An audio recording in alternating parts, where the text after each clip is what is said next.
This school used to be called Martensen Elementary. We've changed the name to Frank DeAngelis Center. We're honoring Frank, who was the principal at Columbine High School, as we all know of the tragedy back there in 1999.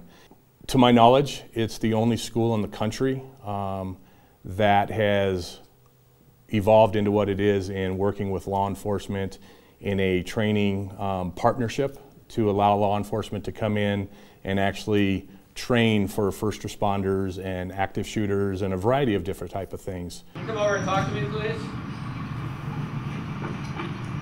Dispatch, I got 2 females taking off from the vehicle. Copy that. We have over 700 scenarios within the system that are, in one form or another, were created because it happened somewhere or something similar to that has happened. I got 1 down. Start medical. I'm okay. Copy that. Medical's en route. So they go through and they work with different agencies and create these scenarios that allow first responders to actually work in an environment such as this room here, and we can actually add a lot of stress.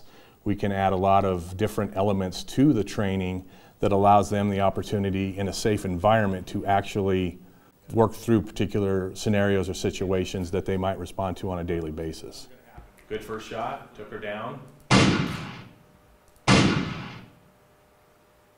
And then ultimately, that ended the scenario.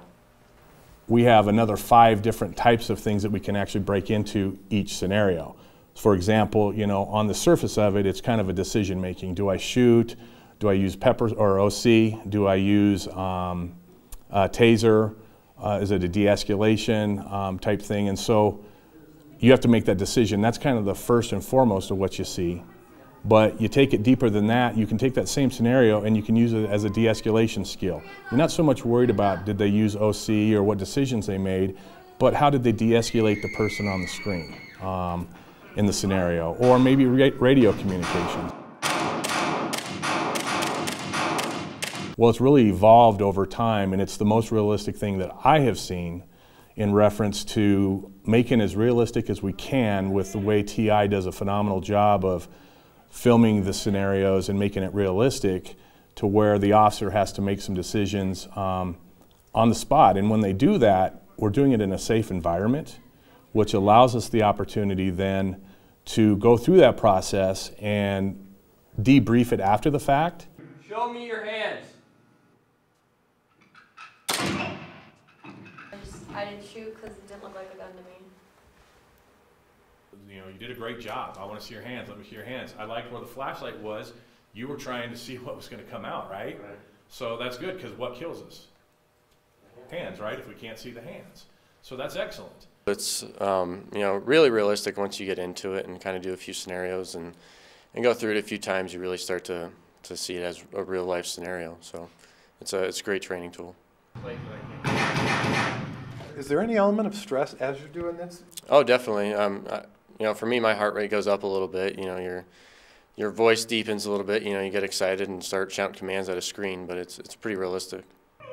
Ma'am, I need you to come over here. Come this way. A lot of situations are very realistic situations. You never know what kind of call you're going to go to, and you know, it can be dispatched as a suspicious person with 2 teenagers and turn into a gunfight. So you never really know what kind of call you're going to, and the nice thing about the simulator is that it trains you with that. He's got a nut. You got to stop him. Drop the nut! Columbine was a tragedy, of course, and we wish we could take that back, but there's good thing that come out of everything. And you know, Frank and the way he handled the situation in Columbine and all that happened, it changed law enforcement and the way we responded forever. That was really a turning point in law enforcement and first responders in how they're going to proceed to an active shooter, whether it be you know, in an office building, but more importantly, a school. And so, as bad of a tragedy as that was, Frank DeAngelis was a huge part in throughout the country and making that negative into a positive. And quite frankly, his leadership and the ability to handle it the way he did is what has inspired us as a district to kind of take this and it's kind of morphed into a good thing, obviously, for law enforcement, because it gives us that opportunity then to go in and take those terrible lessons that we learned on that particular day and turn them into something that we can utilize to hopefully stop the next one.